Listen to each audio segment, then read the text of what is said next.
Continue electrostatics. हमने कल electrostatics start किया था। कल सिर्फ हमने इंट्रोडक्शन दिया था, क्योंकि नॉर्मली डे वन पे कोई भी चैप्टर का सिर्फ इंट्रोडक्शन ही मैं देता हूँ, तो सिर्फ एक रफ आइडिया बनता है कि इलेक्ट्रोस्टैटिक्स में क्या क्या पढ़ना है। तो इलेक्ट्रोस्टैटिक्स में हमको स्टडी करना है चार्जेस का, और वो चार्जेस कैसे है, एट रेस्ट है।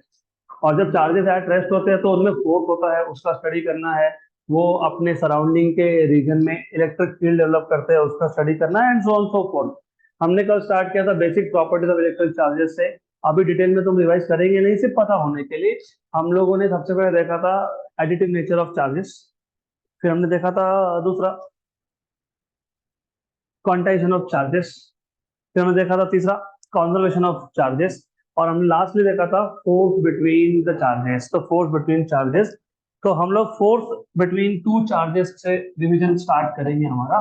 तो force between between electric charges, तो force between electric charges is given by Coulomb's law. तो it is given by Coulomb's law. और एज आई टोल्ड यू कि फोर्स ये वेक्टर क्वांटिटी होता है। तो जो भी वेक्टर क्वांटिटी होता है उसके दो दो फॉर्म बनते हैं, एक स्केलर फॉर्म, एक वेक्टर फॉर्म। जब तुम स्केलर फॉर्म लिखते हो मतलब तुम सिर्फ फॉर्मूला लिखते हो, डायरेक्शन नहीं बताते हो। जब तुम वेक्टर फॉर्म लिखते हो तो तुम फॉर्मूला के साथ साथ डायरेक्शन भी बताते हो। तो पहले तो हम स्टार्ट करेंगे स्केलर फॉर्म से। तो ऐसा है कि हमारे पास दो इलेक्ट्रिक चार्जेस है, we have two electric charges, let us say Q1 and Q2। और ये जो दो चार्जेस है Q1 एंड Q2, इन दोनों में सेंटर टू सेंटर डिस्टेंस जो है, let us say this is R। तो centre to centre distance between the two charges is R, and according to Coulomb's law, the force between two charges at a rest is directly proportional to product of charges and inversely proportional to square of distance between them. अगर मैं दोनों को combine कर लूं तो force is proportional to Q1 Q2 by R square. और अगर मैं प्रोपोर्शनल के साथ हटाता हूं तो आई राइट डाउन कि Q1 Q2 by R square, where K is constant of proportionality, जिसकी वैल्यू दो चीजों पर डिपेंड करती है, मैंने कल बताया था, which depends on SI units या फिर सीजीएस यूनिट्स, मतलब सिस्टम ऑफ यूनिट्स यूज्ड। तो तुम सिस्टम कौन सा यूज कर रहे हो यूनिट्स का, उस पर डिपेंड करता है। Number two, medium between the two charges, जिसको आप बोलते हो इंटरवेनिंग मीडियम। दो चार्जेस के बीच में मीडियम है कि नहीं है, कौन सा है, उसके ऊपर डिपेंड करेगा ये। Correct, right. और अगर आपको याद होगा मैंने बताया था सीजीएस सिस्टम में हो तो के की वैल्यू 1 होती है, अगर एसआई में हो तो 9 × 10⁹ होती है। ये आपको इतना पता होना चाहिए, कल हमने यहाँ तक किया। अब इसके आगे, अब हमको डिफाइन करना है something called as relative permittivity और डायरेक्ट्रिक कांस्टेंट, है ना अगला टॉपिक क्या है, रिलेटिव परमिटिविटी और, हाँ वो ऑफ लिखा है ना, वो और है। तो relative relative permittivity, relative permittivity और डाइलेक्ट्रिक कांस्टेंट। गुड। देन अभी ये रिलेटिव परमिटिविटी या डाइलेक्ट्रिक कांस्टेंट क्या होता है वो समझने के लिए मैंने आपको अभी भी बोला कि ये जो के है ये दो चीजों पर डिपेंड करता है, एक तो सिस्टम यूनिट्स पे और एक मीडियम पे। तो अगर मेरे पास दो चार्जेस है, सेम दो चार्जेस है, इन दोनों चार्जेस को मैंने अगर एक मीडियम में रख दिया, for example mica, for example glass, etcetera etcetera, तो हमने क्या किया, दो चार्जेस को मीडियम में रख दिया। तो ये मीडियम क्या करता है, मीडियम फोर्स को अफेक्ट करता है, मतलब फोर्स की वैल्यू को चेंज करता है। तो remember, the force between two charges, two electric charges at rest is affected by the surrounding medium, right. तो ये पता होना चाहिए। तो the force between force between two electric charges at rest, between two electric charges at rest is affected by by surrounding medium. अभी surrounding medium के बहुत सारे एग्जांपल्स है, like you have mica, like you have paper, like you have glass, etcetera etcetera. Okay, good. तो एक काम करेंगे, late Q1 and Q2 with the two charges separated by distance r.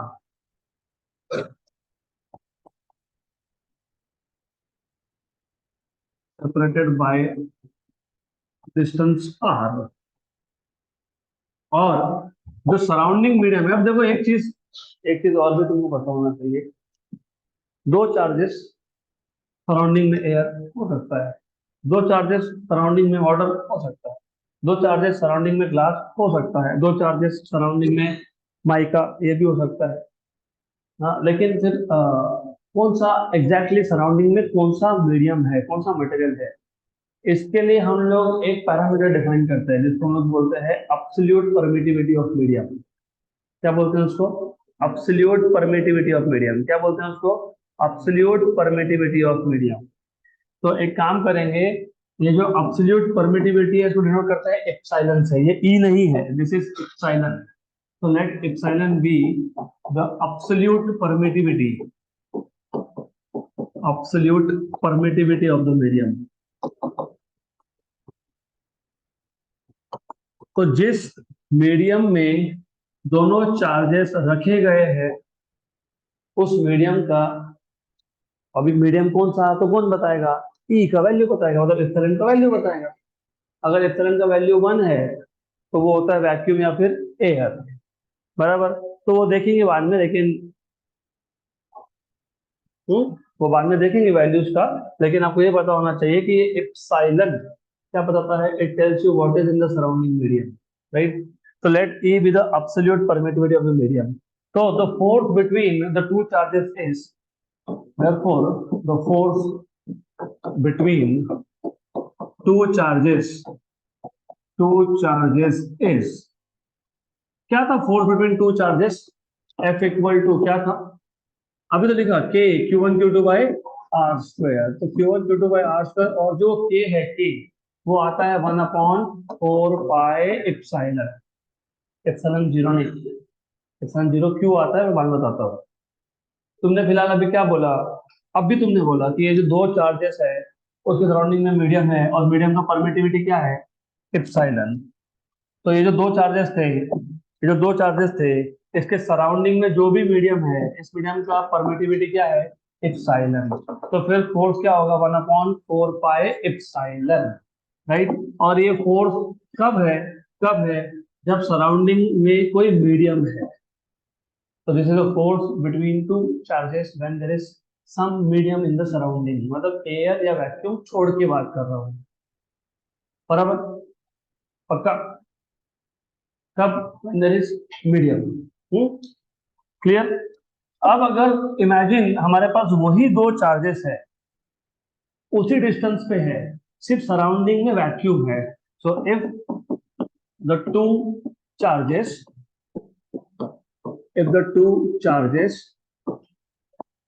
are kept, if the two charges are same charges are kept at the same distance,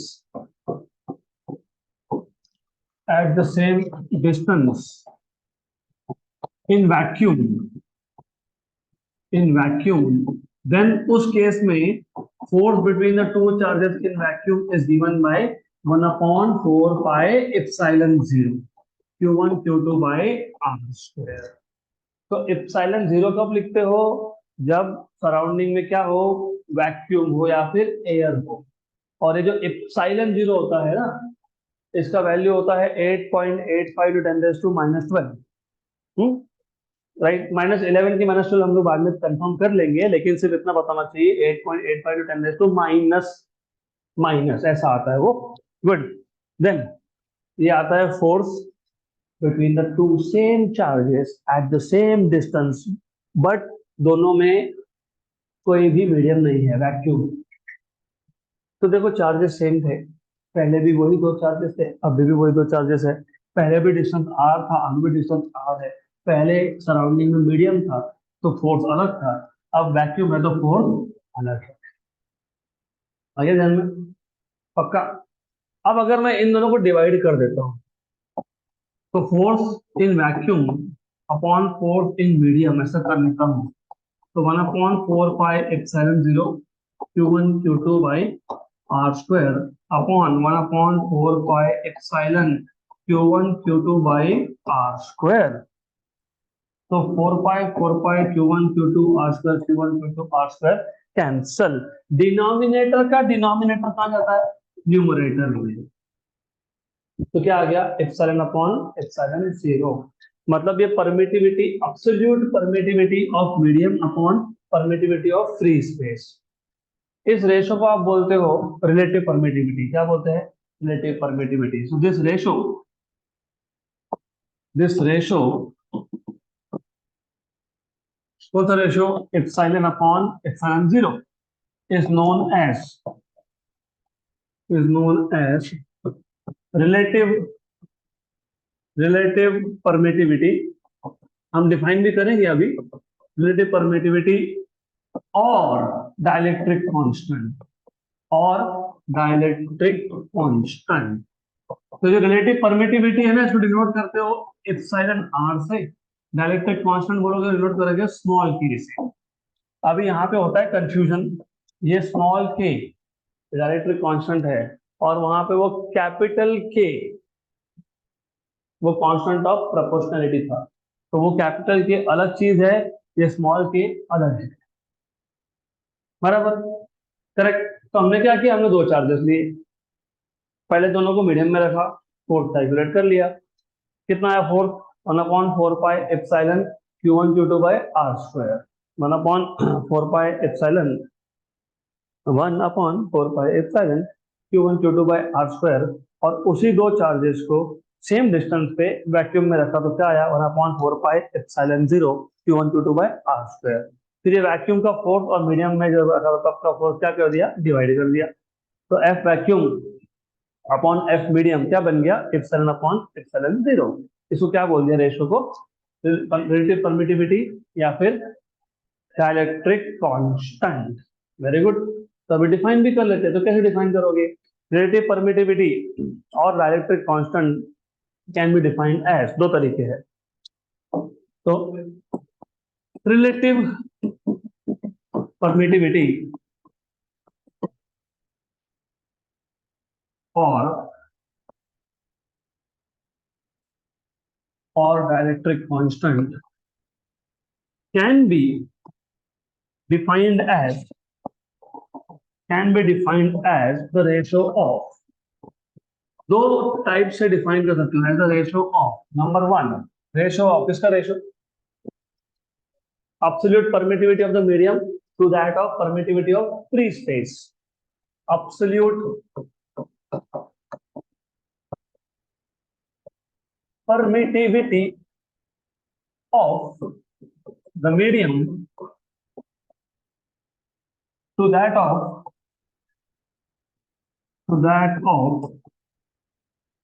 permittivity of free space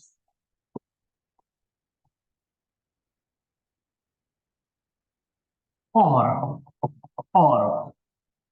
अगर आपने notice किया होगा, ये जो epsilon upon epsilon 0 है ना, ये और एक चीज का रेशो है, force between the charges in vacuum to that of force between the same charges at the same distance when they are kept in medium. So it is a ratio of force between the charges in vacuum to that of force between the charges in medium।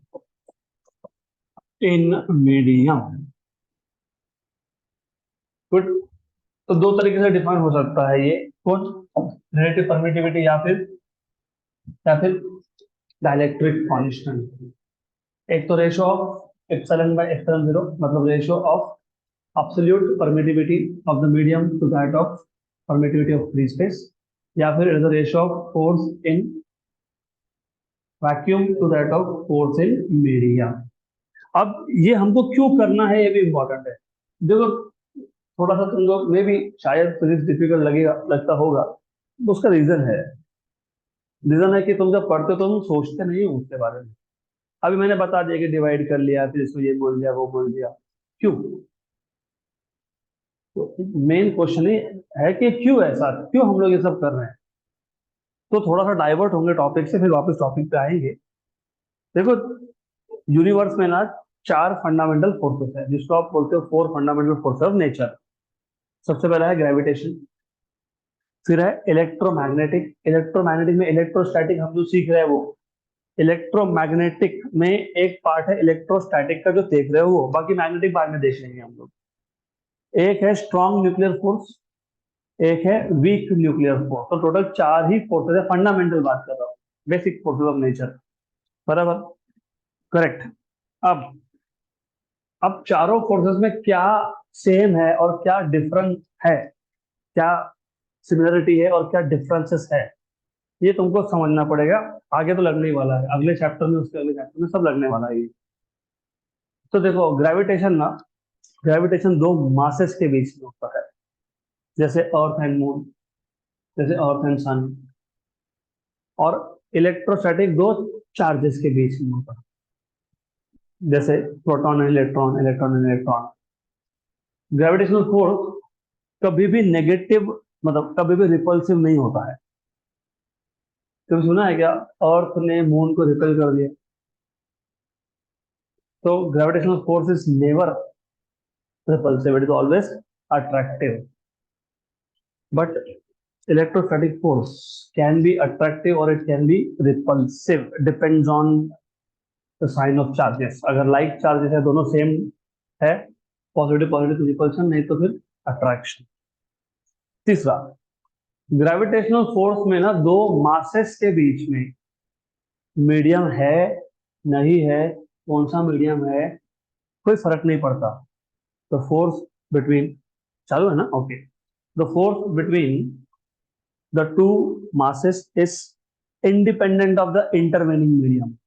तो masses में medium है नहीं है, कौन सा medium है, कोई फर्क नहीं पड़ता, फोर्स हमेशा सेम रहता है। लेकिन यहाँ पे इलेक्ट्रोस्टैटिक्स में अभी तुमने देखा, दो चार्जेस थे, डिस्टेंस आर था, वैक्यूम में थे तो अलग फोर्स, और मीडियम में गए तो अलग, वही दो चार्जेस वही डिस्टेंस, राइट? तो जब ऐसा होता है ना, अभी मैं वापस टॉपिक पे आ रहा हूँ, तो जब ऐसा होता है तो हमको पता होना चाहिए कि दो चार्जेस में फोर्स ज्यादा वैक्यूम में है कि ज्यादा मीडियम में है।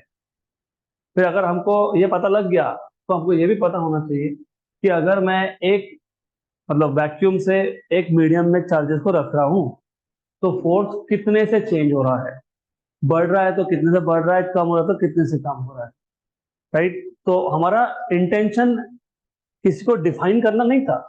डिफाइन तो क्या, डिफाइन तो होता ही रहेगा, डिफाइन तो क्या डिफाइन कर लोगे। तो इंटेंशन क्या है? इंटेंशन इज टू अंडरस्टैंड कि force between two charges maximum vacuum में होता है कि मीडियम में होता है। तो अब एक काम करेंगे, अभी अभी हमने देखा force in vacuum upon force in medium, ratio क्या आया था?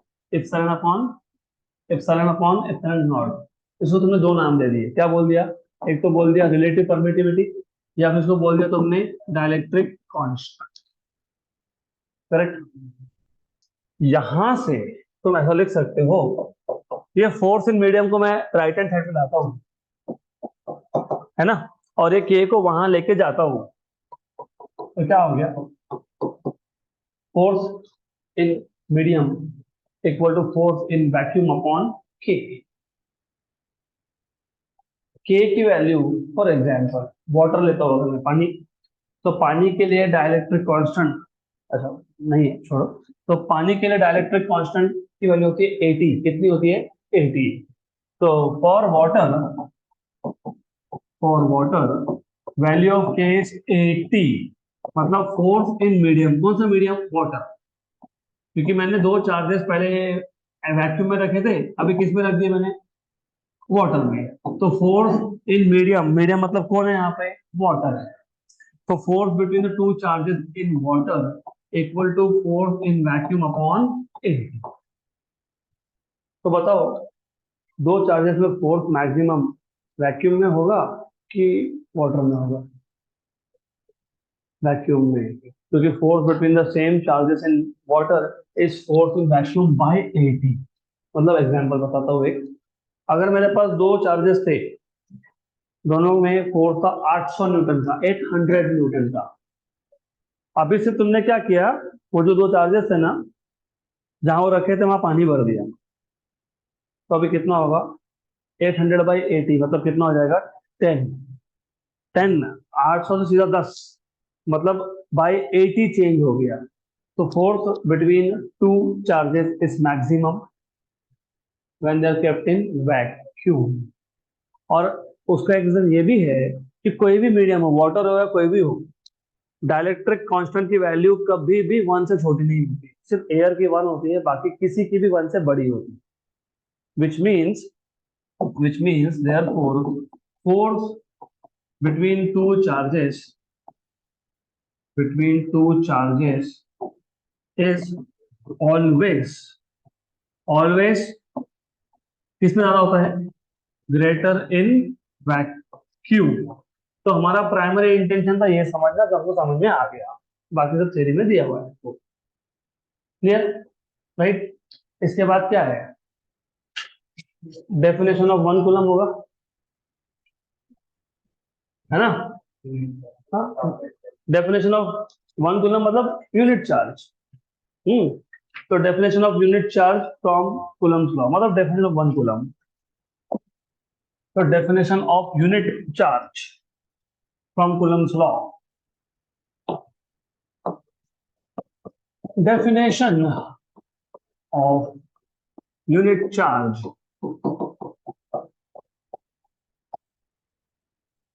From Coulomb's law.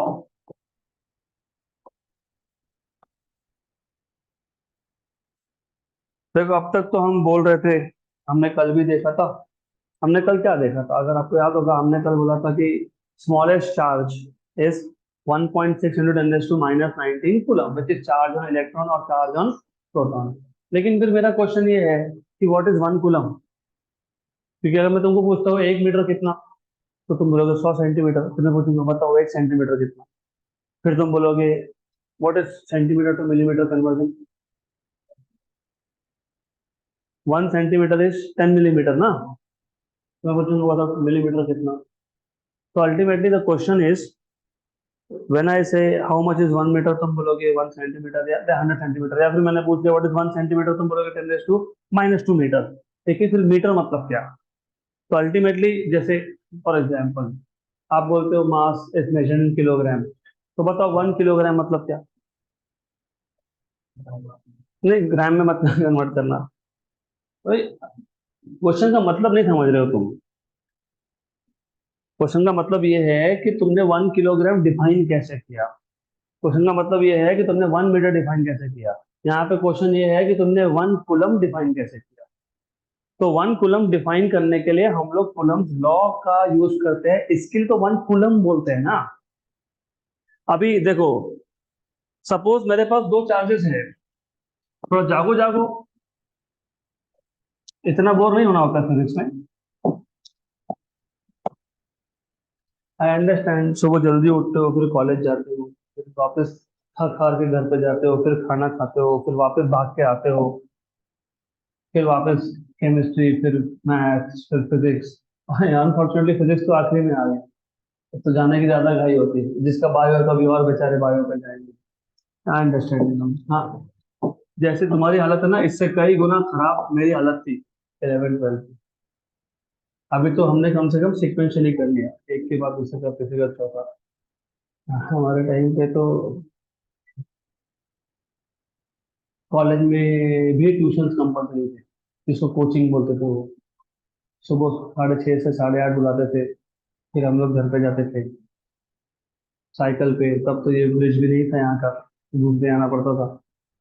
तो 9:30 बजे पहुंचेंगे, फिर 11:15 बजे वापस प्रैक्टिकल होता था, सवा 11 से पौने 1 तक प्रैक्टिकल था, फिर 1 से 5 वापस कॉलेज था,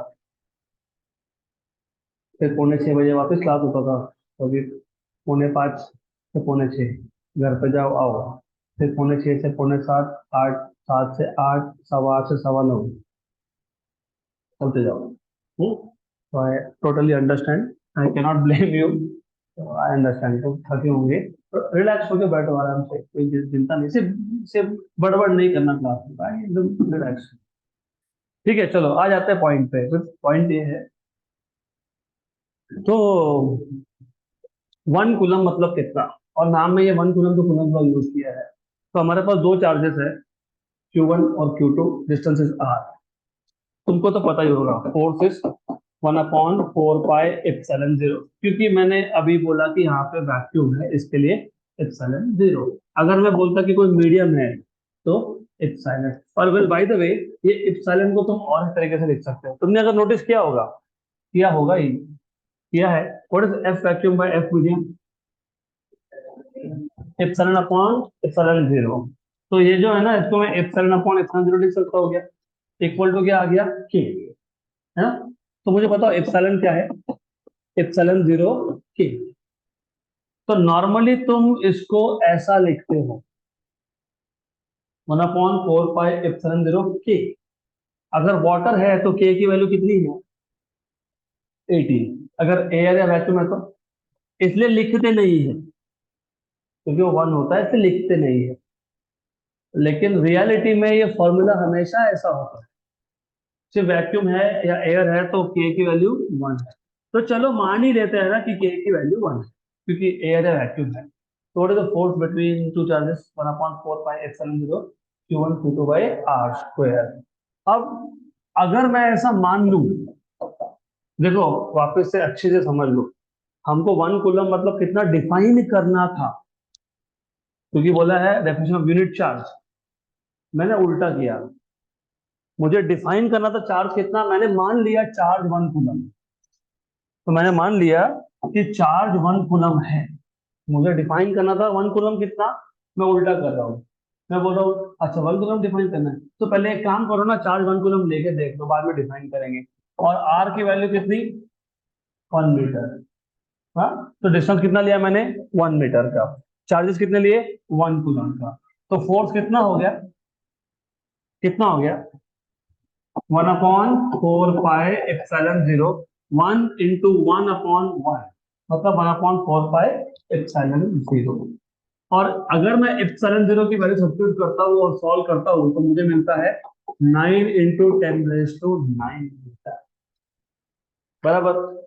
अब ये वैल्यू से तुम डिफाइन करोगे कि वन कूलम कितना, तो वन कूलम मतलब कितना। तो अगर मेरे पास दो चार्जेस है, दो सेम चार्जेस है, अगर मैं उन दो सेम चार्जेस को 1 मीटर पे रख देता हूं, एक दूसरे से 1 मीटर पे रख देता हूं सेम चार्जेस को, और अगर उन दोनों चार्जेस में फोर्स की वैल्यू 9 × 10⁻⁹ न्यूटन आ गई, तो जो चार्ज है उसके मैग्नीट्यूड को क्या बोलेंगे, वन कूलम। तो हमने क्या किया, हमने दो चार्जेस लिए, पहले बोला कि Q1 Q2 था, डिस्टेंस R था, फिर हमने उसको रख दिया वैक्यूम में, तो फोर्स बन गया 1/4πε0 Q1 Q2 by r square. फिर हमने क्या बोला, फिर हमने बोला कि चलो एक काम करते हैं, वन कूलम डिफाइन करना है ना, तो पहले चार्ज वन कूलम ले लेते हैं, बाद में डिफाइन करेंगे। तो Q1 Q2 की वैल्यू वन आ गई, डिस्टेंस बिटवीन बोथ आ गया 1 मीटर, तो फोर्स की वैल्यू आ गई 1/4πε0, मतलब 9 × 10⁻⁹। अब यूजिंग दिस वैल्यू हम लोग डिफाइन करेंगे व्हाट इज वन कूलम। तो अगर तुम नोट्स में पढ़ोगे तो क्या लिखा हुआ है नोट्स में, one coulomb is the amount of charge, one coulomb is the amount of charge which when placed at a distance of 1 meter from another charge of the same magnitude। तो कितना फोर्स एक्सपीरियंस करेगा वो, 9 × 10⁻⁹ Newton. तो define कैसे करेंगे, तो one coulomb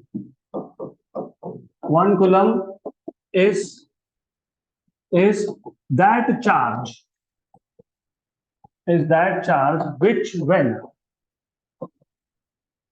when placed at a distance of at distance of 1 metre, किससे? From another charge of same magnitude, from another charge, from another charge of same magnitude in vacuum,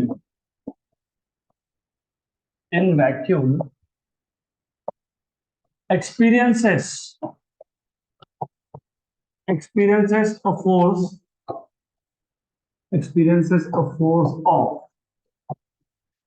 of 9 into 10 raised to 9 Newton. हो गया define, simple, बराबर, good. तो ये definition के बाद हम आ जाएंगे Coulomb's law in vector form. तो वही कूलम्स लॉ है, सिर्फ अभी डायरेक्शन भी बताना है। तो ये बहुत सिंपल है, तो ज्यादा लिखने का काम नहीं है इधर, क्योंकि तुमको तो फोर्स पता ही है। What is the force between two charges, 1/4 pi epsilon 0 q1 q2 by r square. तो तुमको फोर्स का मैग्नीट्यूड तो पता ही है, अब सिर्फ डायरेक्शन लाना पड़ेगा। तो Coulomb's law in vector form,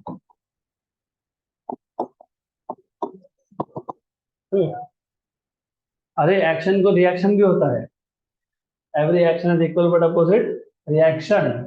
नहीं, मैं ऐसा नहीं बोल रहा तुमने एक्शन दिया तुम्हारे रिएक्ट करना, यहाँ पे प्रूव करना है। हाँ, दो चार्जेस में एक्शन रिएक्शन प्रूव करना है। तो ठीक है, हमारे पास थे दो चार्जेस Q1 और Q2, डिस्टेंस था दोनों में r। अब इसके आगे जो मैं बोल रहा हूँ it is very very very very important, क्योंकि ये समझेगा तो डायरेक्शन समझ में आएंगे, तो क्वेश्चन सॉल्व होंगे, नहीं तो क्वेश्चन सॉल्व नहीं हो पाएंगे। देखो ऐसा है, सबसे पहले every action is equal and opposite reaction. तुम बेंच पे बैठे हो, तुम्हारा वेट एक्शन है, तो बेंच ने क्या कर दिया, रिएक्शन कर दिया। मतलब फोर्स कभी भी सिंगुलर नहीं होता है, कपल में आता है। तो यहाँ पे भी जब मैं फोर्स की बात कर रहा हूँ ना, ये कपल में आएगा। मतलब पहला चार्ज अगर फोर्स एक्सपीरियंस कर रहा है दूसरे की वजह से, तो पहले चार्ज पे कौन फोर्स लगा रहा है, दूसरा। तो दूसरा चार्ज भी फोर्स एक्सपीरियंस कर रहा है पहले की वजह से, तो दूसरे पे कौन फोर्स लगा रहा है, पहला। अभी कौन किस पे फोर्स लगा रहा है उस पर डिपेंड करता है डायरेक्शन। तो नोटेशन समझना इंपॉर्टेंट है, नोटेशन अच्छे से सुन लो। फोर्स, एक्टिंग ऑन, मतलब force experienced by, force acting on charge 1 due to charge 2। कभी भी याद रखना, कोई भी चार्ज खुद पे फोर्स नहीं लगा सकता। कभी तुमने सुना है क्या, मैं खुद पे ग्रेविटेशनल फोर्स एक्सर्ट करता हूँ, होता है क्या ऐसा? नहीं ना। तो चार्ज भी बोलेगा नहीं, मैं खुद पे कोई फोर्स नहीं एक्सर्ट करता। तो फोर्स किस पे लग रहा था, फोर्स पहले पे, कौन लग रहा था, सेकेंड। तो नोटेशन ऐसा आता है, फोर्स ऑन 1 ड्यू टू 2। तो सिमिलरली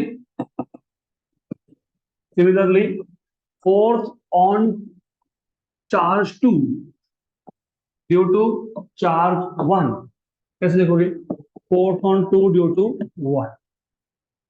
तो F12 जो नंबर पहले लिखा वो फोर्स एक्सपीरियंस करता है, जो नंबर बाद में लिखा वो फोर्स लगाता है।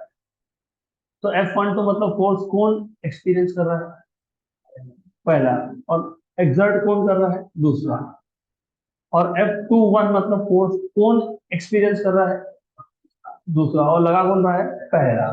तो F12 मतलब force on 1 due to 2, and force 21 मतलब फोर्स ऑन 2 ड्यू टू 1। इतना समझा तो डायरेक्शन समझ में आ ही जाएगा। आपको फोर्स का मैग्नीट्यूड तो पता ही है, क्या है, 1/4 pi epsilon 0 Q1 Q2 by r square, 1/4 pi epsilon 0 Q1 Q2 by r square. सिर्फ अभी डायरेक्शन देना बाकी है।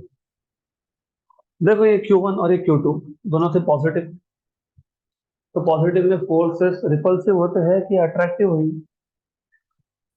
दोनों सेम टाइप के ना, पॉजिटिव पॉजिटिव। तो अट्रैक्टिव की repulsive, repulsive, very good. Force experience कौन कर रहा था, F12 लिखा, तो फोर्स एक्सपीरियंस कौन कर रहा है, फर्स्ट। लगा कौन रहा है, सेकेंड। लगा कौन रहा है, सेकेंड। लगा कौन रहा है, सेकेंड। अट्रैक्ट कर रहा है कि रिपल कर रहा है, रिपेल मतलब धक्का देना, पुश, बराबर, पुश। तो सेकेंड चार्ज पहले वो क्या कर रहा है, पुश कर रहा है, तो फोर्स का डायरेक्शन कहां से कहां होगा, सेकेंड टू फर्स्ट, 2 to 1, बराबर। तो एक काम करता है, force on 1 due to 2 is from 2 to 1। आपको याद है हमने यूनिट वेक्टर नाम की एक चीज डिफाइन की थी, क्या था unit vector, the vector which are used to specify direction, मतलब उसका मैग्नीट्यूड कितना है, 1 है। तो मैं काम करता हूँ ना, इसको R21 कैप बोलता हूँ। R21 cap is a unit vector from 2 to 1, from 2 to 1। Unit vector सिर्फ डायरेक्शन बताने के लिए होते हैं। तो फोर्स ऑन 1 ड्यू टू 2, पहले चार्ज पे फोर्स लग रहा है, दूसरा लगा रहा है, कैसे लगा रहा है, धक्का दे रहा है, मतलब 2 to 1 है। तो यहाँ पे क्या लिखोगे, R21 कैप, सिर्फ डायरेक्शन बताना था तुमको, बराबर। और फोर्स ऑन 2 ड्यू टू 1, देखो बहुत बहुत लॉजिकल चीज है। जब पहला चार्ज फोर्स एक्सपीरियंस कर रहा था तो कौन लगा रहा था, दूसरा। दूसरा क्या बोल रहा था उसको, पुश, मतलब दूर जा, भाग यहां से। फिर पहला क्या बोलेगा, नहीं नहीं नहीं, तू भी जा चल, बराबर, ऐसा ही होता है ना। दूसरे ने पहले को बोला गो अवे, तो पहले तो तू भी गो अवे। तो it is force on 2 due to 1, 1 to 2, बराबर। वेल वैसे अगर सिंपल ट्रिक में याद रखना है, इधर 1 2 तो उधर 2 1, इधर 2 1 तो उधर 1, सिर्फ नंबर इंटरचेंज कर देना। तो ये जो 1 2 कैप है ये क्या है, फिर ये भी यूनिट वेक्टर है, लेकिन ये 1 से 2 की तरफ। और जैसे तुम देख पा रहे हो, देख पा रहे हो ना, दिख रहा है ना, R21 कैप और R12 कैप का डायरेक्शन क्या है, अपोजिट। तो तुमको अगर याद होगा, जब दो वेक्टर्स एक दूसरे को अपोजिटली डायरेक्टेड हो तो तुम क्या लिखते हो पता है, माइनस के साथ लिखते हो। तो R12 cap is equal to minus R21 cap, बराबर, सही है। अब तक हमने Newton third law of motion से सुना था, every action has equal but opposite reaction, कभी प्रूव नहीं किया था, ये पहली बार प्रूव करेंगे। तो ये जो फोर्स था F12, what was F12, 1/4 pi epsilon 0 Q1 Q2 by R square R into R12 cap. ये R12 कैप क्या है, R12 कैप क्या है, माइनस R21 कैप है। ये माइनस साइन को सिर्फ आगे लिख देता हूं, बराबर। ये जो ब्रैकेट के अंदर टर्म है ये कौन है,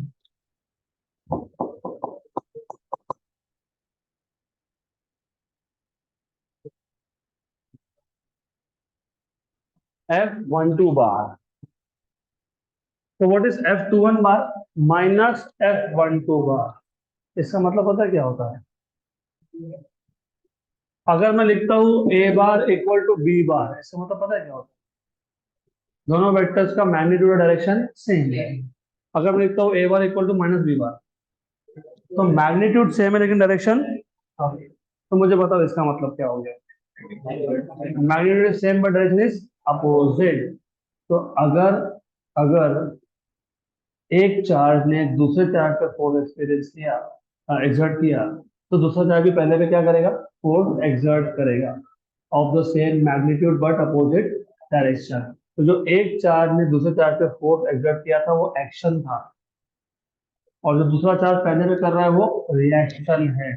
तो ये क्या बताता है, to every action is equal but opposite reaction. इसका मतलब फोर्स कभी भी सिंगुलर फॉर्म में नहीं होता है। अगर पहले चार्ज पे दूसरा चार्ज फोर्स एक्सर्ट कर रहा है तो दूसरे पे भी पहला चार्ज फोर्स एक्सर्ट कर रहा है।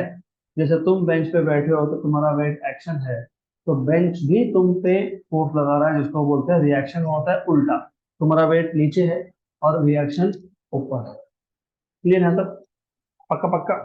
तो बाकी का अभी करते हैं कल कंटिन्यू।